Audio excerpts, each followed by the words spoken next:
Chris Jericho is in the news this week. Variety broke the story on Tuesday that Chris Jericho, the former AEW World Champion and current Ring of Honor World Champion, has signed a contract extension with the company that will keep him there through 2025. Meltzer said that it's not really an extension, it's a totally new deal. His initial deal with the company was set to expire in January of 2024. He'll be on his existing deal until the first week in January. The new deal will then kick in and it will expire in January of 2026. Jericho commented on this. He said, "I guess the simple answer is why not? Things have been going so well in the company and I really do feel this is my company. It's tattooed on my heart, so to speak. I've been here since day one and there's really no reason not to be here going forward. When AEW first started, I think basically it was Chris Jericho and a group of very talented people that might not have been as well known. Within 3 months, that changed, and now within 3 years, we've got at least a dozen, maybe 24 of our own homegrown stars that came into their own on AEW TV." And so, like Jon Moxley, with his new deal, Jericho is also going to be increasing his responsibilities. He's going to serve as a producer and a creative advisor, in addition to continuing to mentor young talent. The reality is this, and Jericho can talk about this in kayfabe or whatever, there would be no AEW without Chris Jericho. That is not an exaggeration. This company would not exist without Chris Jericho. He was one of the most important building blocks for Tony Khan in starting this entire thing. And Tony has said before that it was Jericho's match with Kenny Omega at Wrestle Kingdom in 2018. Alpha versus Omega, big match, right? And how successful it was. How many subscriptions it added to New Japan World. That's what really was the genesis for this whole idea of there even being an AEW.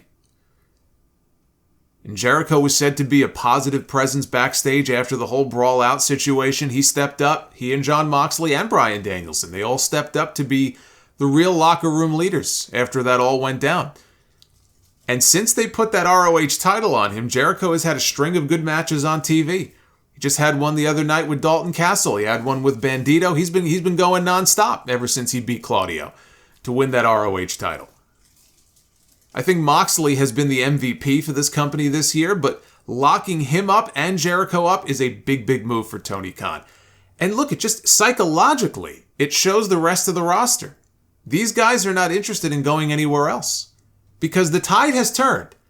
Vince McMahon went away. Triple H has taken over. WWE all of a sudden has a lot more goodwill with the fans than they did even 6 months ago. And so all the buzz now is not about how AEW is so great or AEW is an alternative to the crappy creative in WWE. It's amazing how things have flipped. The only buzz around AEW right now is about who's getting into a fight next. Who's gonna be in a brawl next in the back? Who's gonna be the next unhappy person to start tweeting cryptic shit about wanting to leave the company? WWE has all this goodwill. Triple H is still in the honeymoon phase here. Psychologically, this is huge because it shows the rest of the roster, we want to be here. And if they wanted to, they could have waited. They could have played both companies against each other for more money. They easily could have done that. AEW has their TV rights negotiations coming up next year for 2024. If they can get a big increase, that's more money they could have paid to retain both of these guys. And they both said, I'm not waiting, I want to sign now. That's a big statement.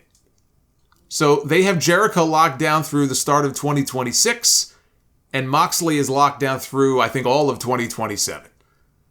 Jericho is eventually going to go back to WWE. He'll get his Hall of Fame induction. It could be 5 years from now. It could be 7 years from now. It could be 4 years from now at the very end of this deal. Eventually, he'll migrate back there. Maybe not for a full run, but, do I see him having a match? Do I see him having a Hall of Fame induction? Yes, eventually that will happen. Moxley, though, honest to God, I don't think he cares. I think that Jon Moxley would be perfectly content to just never go back to WWE, even though Vince is not there anymore.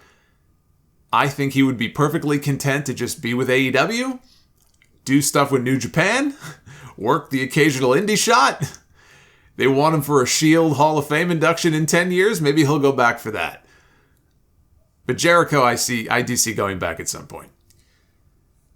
Now, Tony Khan did an interview with Sports Illustrated, And he said that very soon there would be great news about weekly ROH television. He said, or I shouldn't say television, he said weekly ROH shows. There's still no indication of exactly where that will air. But he did say that we will have great news soon about Ring of Honor weekly shows. The success of Death Before Dishonor on pay-per-view has ensured that there will be more Ring of Honor pay-per-views. Our goal is to have one more great pay-per-view for ROH in 2022, and then follow that up with a weekly show in 2023. Later on, we learned that Ring of Honor is going to be holding its Final Battle pay-per-view on Saturday, December 10th. That's going to be in Arlington, Texas, 4 o'clock Eastern. So they're running earlier in the day to avoid the UFC pay-per-view that night. It's UFC 282.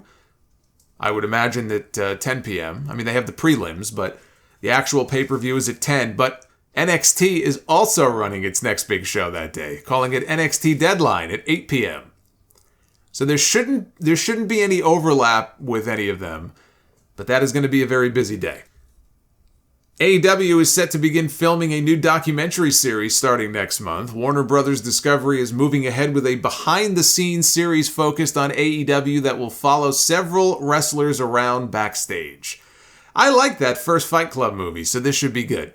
This might be more Battle Royale than Fight Club. According to a report from Fightful Select, AEW staff and talent were informed this past week that the filming for the project will begin on November 2nd when Dynamite comes to Baltimore. It will continue for 6 weeks until the Winter is Coming episode of Dynamite on December 14th in Garland, Texas. And Tony Khan will serve as the executive producer and referee. The project will be a collaboration between Warner Brothers Discovery and Shed Media, and it is expected to air sometime in 2023. Always dangerous to follow the talents around backstage, especially lately. I hope those cameramen are wearing, the padding that the American Gladiators guys would wear when they did the joust. Remember that back in the day? They're going to have to put the camera guys in that kind of gear just in case. Just in case Andrade comes out from behind the corner somewhere.